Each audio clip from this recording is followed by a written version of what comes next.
কি কি বলবো, সে আমাদের দুলাভাই হয়। আমি তো এখন এটাই বলি, সে তার ওয়াইফকে বাপের বাড়ি থেকে ভাগিয়ে দিয়েছে দেখে সে এখন খুব রুষ্ট, যার কারণে সে শ্বশুরবাড়িকে প্লাবিত করে দিচ্ছে। রসই ঘরেকে আমি তো কলা খাইনি। এতটুকু বুঝি যে বাংলাদেশ থেকে যখন ডিক্লারেশন দেওয়া হলো যে এই বছর থেকে পদ্মার ইলিশ পাঠানো হবে না, তখনই আমরা আসলে দেখলাম অনেকে বলছে যে তখন এই কারণেই তারা পানি ছেড়েছে, এই কারণে তারা পেঁয়াজ দেওয়া বন্ধ করে দিয়েছে। তাহলে আমি বলবো যে তাদের বন্ধু সরকার হাসিনার সরকার থাকাকালীন সময়ে কেন তারা, যখন তাদের পানির উচ্চতা বেড়ে যেত, তারা কথায় কথায় বাংলাদেশের ভিতরে পানি ছেড়ে দিত, তখন কেন তারা পেঁয়াজ আমদানি বন্ধ করে দিত? তখন তো আমরা দেখেছি যে 1000 টন করেও হচ্ছে গিয়ে ইলিশ ভারতে দেওয়া হয়েছে বাংলাদেশ থেকে, তাও নামমাত্র মূল্যে, যেখানে ওখানে তারা 1.5 কেজি থেকে 2 কেজির ইলিশ 650 রুপিতে পায়। বাংলাদেশি টাকায় সেটা 800 হতে পারে বা 900। সেখানে বাংলাদেশে আমরা কেন 1800 2000 টাকা করে ওই ইলিশ মাছগুলো খাচ্ছি?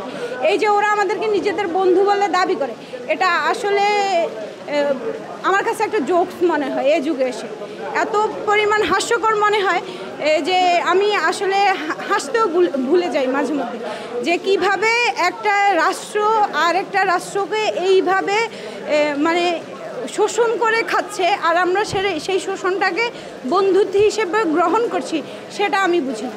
বাঁধটা কেন নির্মাণ করলো, বাঁধগুলো ওনারা কেন নির্মাণ করলো? যখন আমরা দেখেছি যে 53 সাল থেকেই ফারাক্কা বাঁধ নির্মাণের কার্যক্রম ঘোষণা করা হয়। এর পরবর্তীতে দফায় দফায় 71-এ এই বাঁধটা হচ্ছে গিয়ে শেষ হয়, সম্পূর্ণ কাজ শেষ হয়, মূল গঠন কাজ শেষ হয়। পরবর্তীতে যতটুকু ছিল সেটা 75-এ সম্পূর্ণ শেষ করা হয়। যদিও 75-এ এসে আমাদের শেখ মুজিবুর রহমান সাহেবের মৃত্যুর পর এরা এই বিষয়টা নিয়ে আর আমাদের সাথে বসেনি। যদিও পরবর্তীতে ওরা কথা দেয় যে ওরা পানি ছাড়বে না, কিন্তু ওরা দফায় দফায় পানি ছেড়েছে, বাংলাদেশ প্লাবিত করেছে। আমরা গত 35 বছর ধরে ওরা মুহুরীর এই বাঁধটাতে ওরা পানি ছাড়তো না, তাহলে এখন কিভাবে এত পরিমাণ পানি হয়ে গিয়েছে যে পানি উপচে পড়ে যাচ্ছে?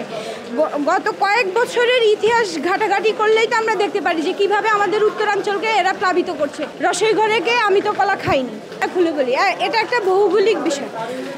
যখন এই প্রাকৃতিকভাবে যে কাঠামোটা সৃষ্টিকর্তা থেকে গঠন করা হয়েছে, যে ওই উচ্চ ভূমি থেকে হিমালয়ের পানিগুলো গলিত হয়ে নিম্নভূমি ঢালু হয়ে এই অঞ্চলের দিকে আসবে। যখন অখণ্ড ভারত ছিল তখন এত সমস্যা ছিল না, কিন্তু এখন আমরা একটা স্বাধীন রাষ্ট্র।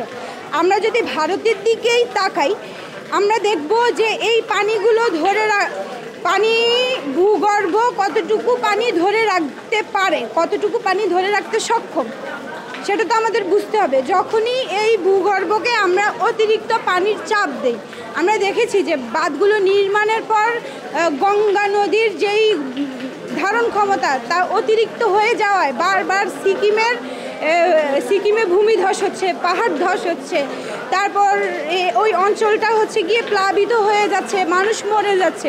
একা যে বাংলাদেশের ক্ষতি হচ্ছে তা কিন্তু নয়, একা যে আমরা কথা বলে আমরা প্রাণহানি করছি তা কিন্তু নয়, ওদের ভিতরেও ইন্টারনাল ইস্যু চলছে, আমরা বারবার এগুলো দেখছি, ওরা প্রকাশ করছে। তো এই যে ওদের দেশে যে এই ধরনের জলোচ্ছ্বাস তৈরি হচ্ছে, আমরা দেখি যে তারা বিভিন্ন খাল খনন করে গঙ্গার পানিটাকে ওরা ভারতেই রাখার চেষ্টা করছে, যার ফলে ওইখানে প্রচুর পরিমাণ ভূমিধস হচ্ছে, আর ভূমিধসের কারণে মানুষের প্রাণ পর্যন্ত চলে যাচ্ছে। তো এই ইস্যুগুলো তো আসলে সকল কিছুই হচ্ছে ভৌগোলিক। এখন ভৌগোলিক ইস্যু যদি আপনারা রাজনৈতিকভাবে এটার দায়িত্ব বা যাই নিতে চান, তাহলে এটা তো আসলে উচিত হবে না।